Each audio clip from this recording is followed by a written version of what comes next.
Ladies and gentlemen, it is Napalm Dawn, and we are here on G4G today to talk about all the crap that Blizzard seems to be going through right now.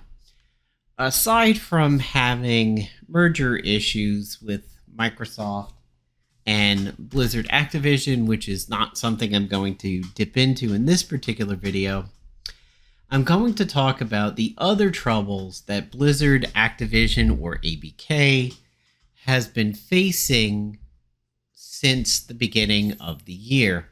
And one decision seems to be the root of all evil here. So back in February, Blizzard announced an RTO, or Return to Office Policy, RTW, Return to Work. However you want to phrase it, it basically means stop lounging around in your papasan chair and come into work. I wanted to cover this issue at the time, but got caught up in a lot of other things, so never really got to do a video on it. However, we're doing the video now because it is rearing its giant 8-headed Hydra monstrosity over here. So non-biners, drive-ins, and dives in February 13th, had broke some news on Twitter that Activision and Blizzard announced a return to office plan for its employees. It begins in April and June, depending on whether or not you're Activision or Blizzard. The company will see a large RIF, which stands for Reduction in Force. My own company is going through it. In mid to late 2022 on into 2023. So I'm familiar with the term, familiar with what happens in it. And she goes on to say, or they go on to say, this is not a great idea. The majority of employees at ABK have no interest in returning to the office, either full-time or part-time. That isn't to say nobody sees the value, but we've decided that the risks do not outweigh the benefits. Getting the giant elephant in the room out of the way, COVID continues to be a threat to life and ability despite government guidelines.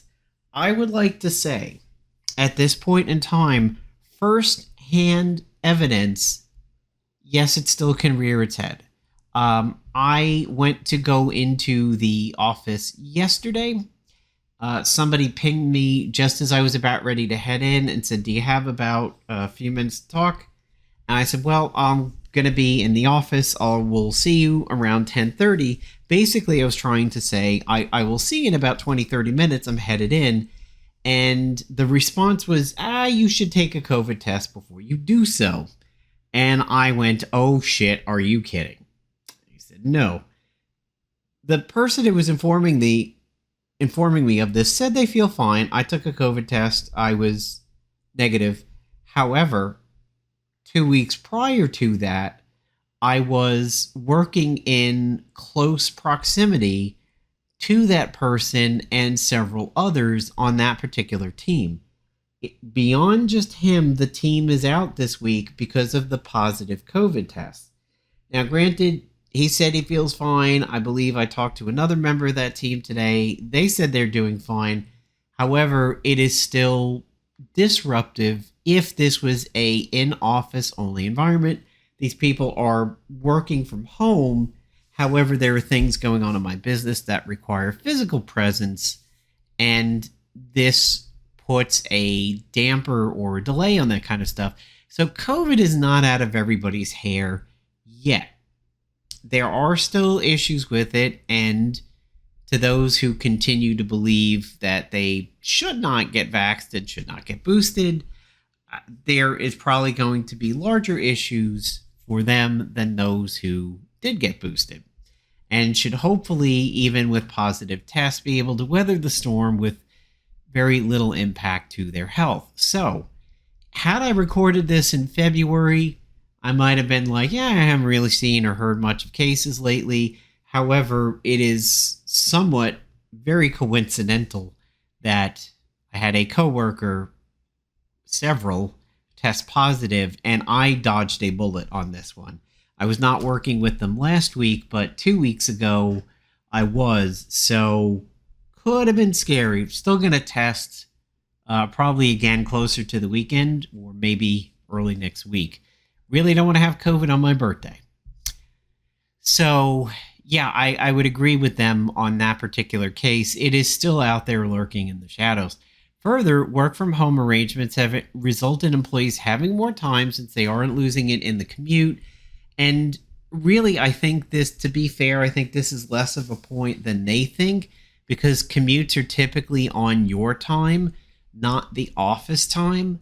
Um, I've always held a long-standing belief that if I had ever become a manager or lead, I would maybe offer my team to put one of their commutes on the company. Pick a commute, whether it be your morning one or your evening one, and put it on the company rather than you. Because I think that's a fair give back to people who work, but not in that particular spot right now.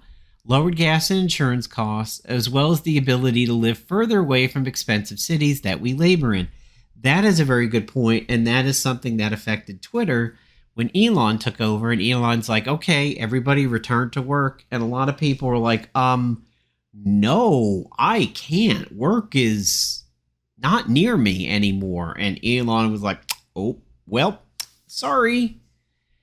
So this is crucial because we're going through an inflation crisis that ABK has failed to assist with. Cost of living is shot up across the country and employees are feeling the strain, with several departments taking yearly effective pay cuts despite quote-unquote raises.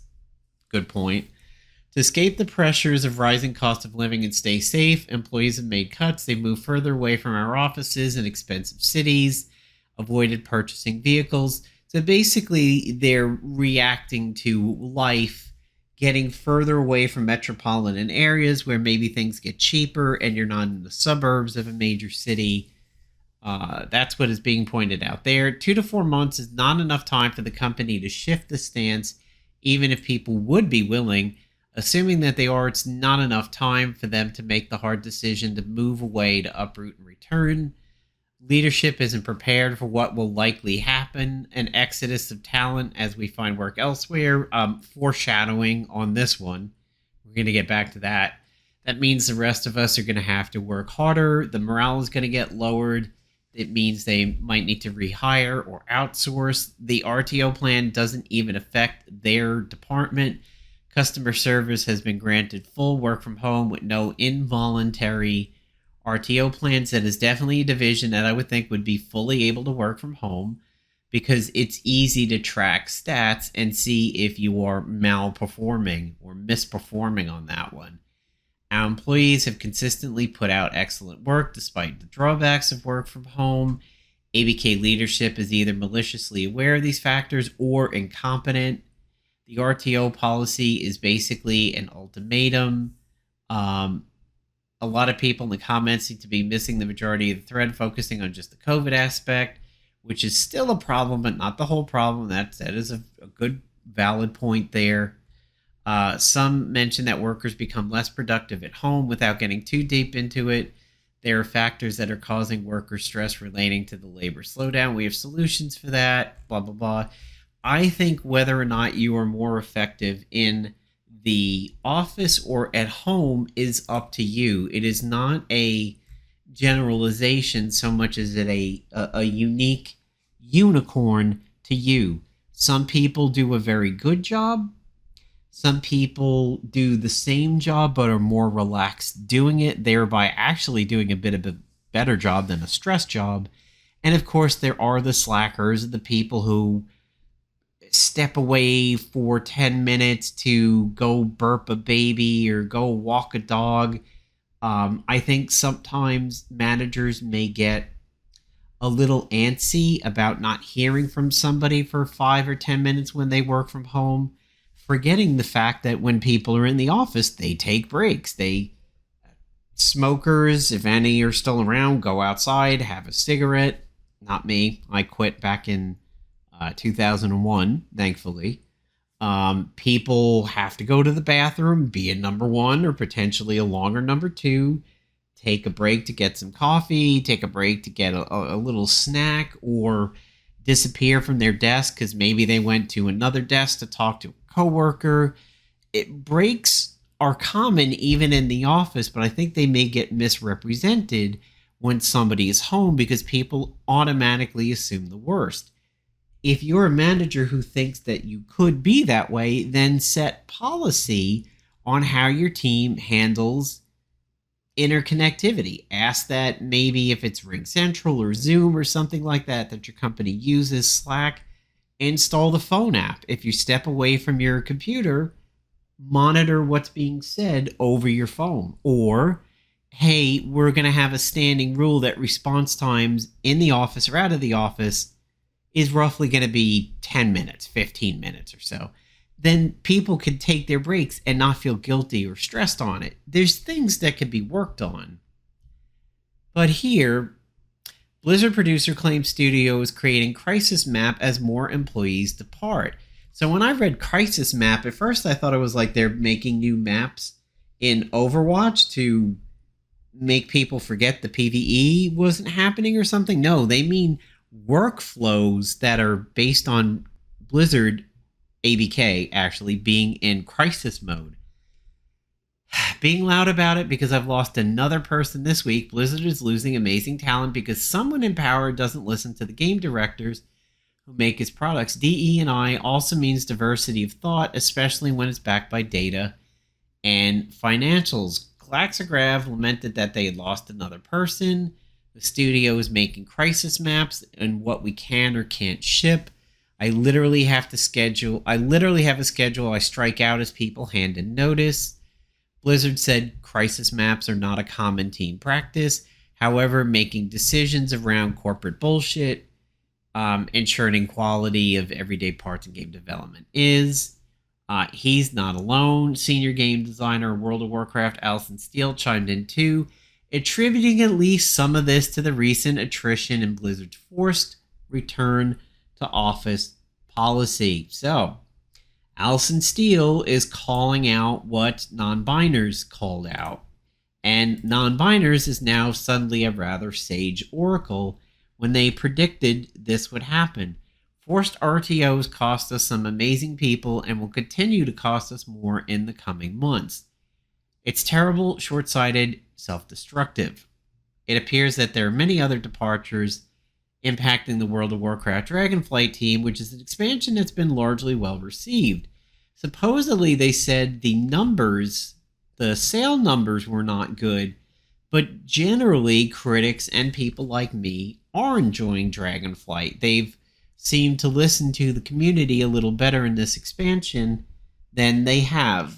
Yeah, some of the patch 10.1 stuff shows that they didn't fully listen, but overall, it's pretty solid. This article here on Kotaku was saying that they'll be required to come to the office 3 days out of the week. So it's not a full 5 according to this one.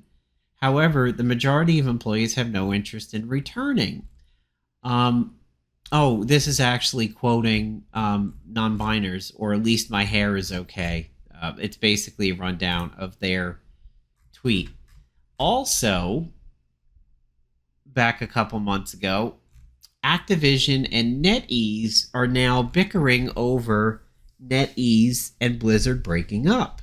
What this means is NetEase no longer publishes Blizzard's game in China. So that means World of Warcraft and Overwatch 2 got cut off.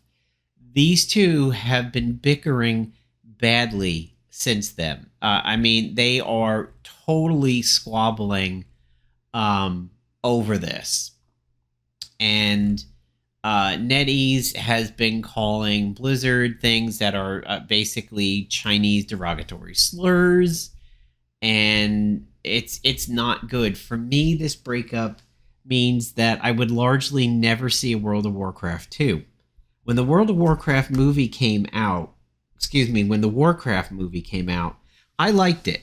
Yes, my brain compared it to Lord of the Rings, and it tended not to compare particularly favorable in that regard.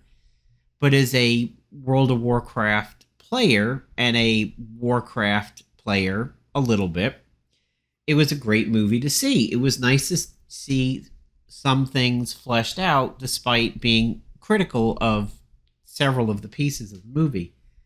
Hopes in a second Warcraft movie that maybe deal with the Lich King era because it's so popular, or perhaps the story of Thrall as he grows up and ends with him being the war chief of the Horde, which would have been in linear progression of the first movie. There was a lot of hope we would see a second Warcraft movie because the movie did so well in China. It was predicted China would save the hopes of Warcraft in getting a second movie, despite the fact that it looked like its American performance was dismal enough that it wouldn't. So, yeah, I was not happy to hear about the NetEase Warcraft breakup, as likely we will never wind up with a second movie at this point. It pains me to see Blizzard go through this stuff. While I was very disillusioned with Blizzard and Activision during 2022 and all because of what was being revealed during Shadowlands that Blizzard and Activision had been doing for years with its bro culture, its frat culture, the sexual abuse, the sexual allegations, the suicide over sexual abuse and everything. It was very, very disappointing, and it was very eye-opening. There was some favor towards the Overwatch team that didn't have as much of a dirty history, but the Warcraft team did. Of course, Bobby Kotick is a shit weasel and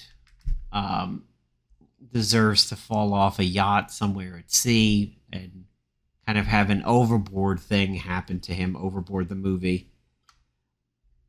That being said, it is still very painful to see this happen as somebody who is looking forward to Diablo 4, plays Overwatch 2 just about daily.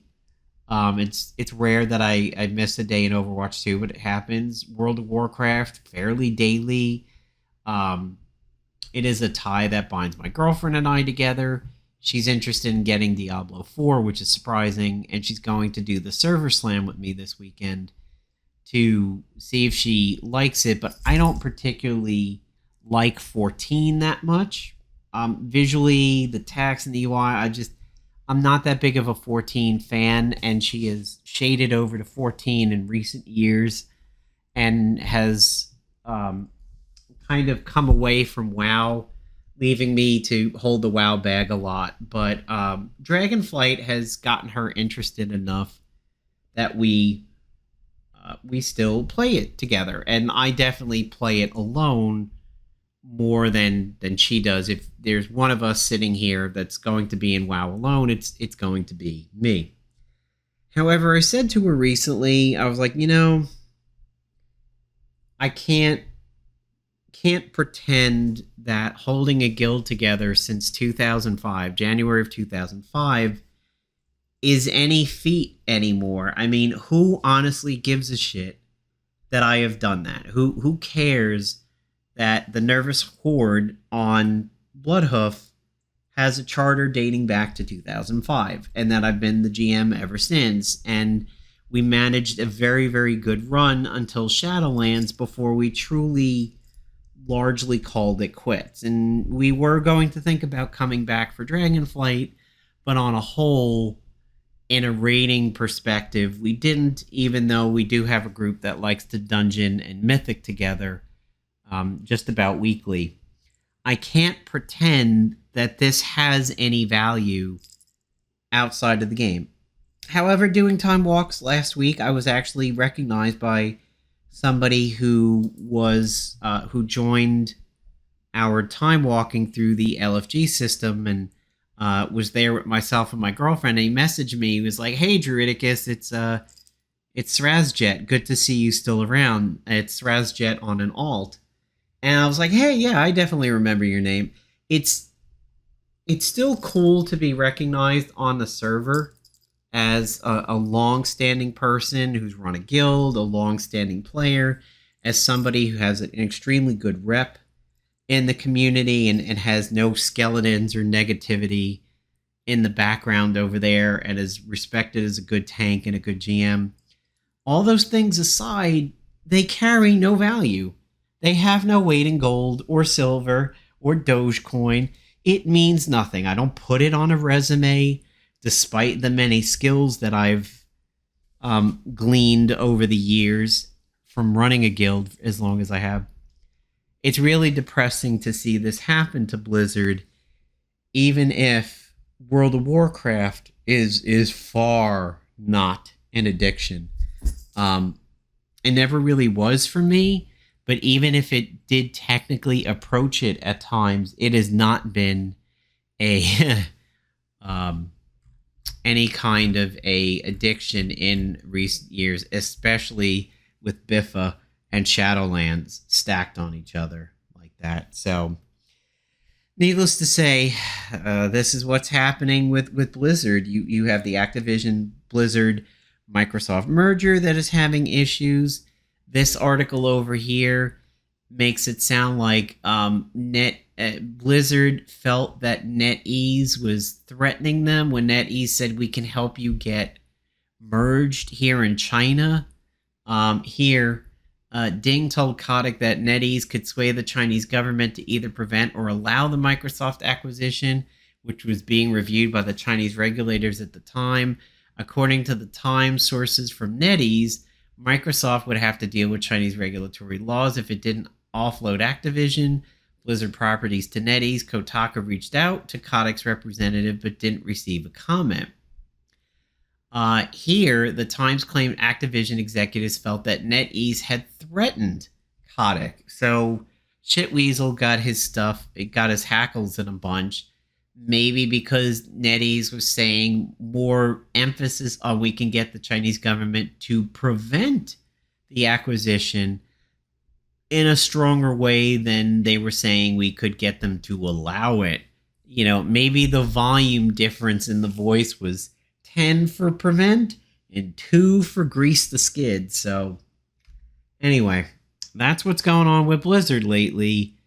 I really hope this isn't the death knell. I mean, it can't be the death knell for ABK. Activision and King do a lot of money. There's a lot of money that goes on over there. Blizzard recently just feels like it's getting kind of the short end of the stick here. And my favorites in Overwatch and World of Warcraft, I certainly hope don't suffer. I've not really played Hearthstone much in years. I am looking forward to Diablo 4 and will be doing the server slam this weekend. Probably should be doing some videos on that too, especially with the girlfriend joining in, who is somebody who doesn't actually play a whole lot of ARPGs like that. This is going to be interesting. Yeah, really sad what Blizzard's going through. I wish them a little bit of ill will during 2022 when all the news was coming out, but I don't wish that it goes so far that the games that I enjoy are no longer available. Napalm Dawn asking you guys if you've got any comments on what's happening, or you're a Blizzard fan or World of Warcraft fan, Overwatch fan, Diablo 4 fan. Leave your comments down below, and I will see you in the next video.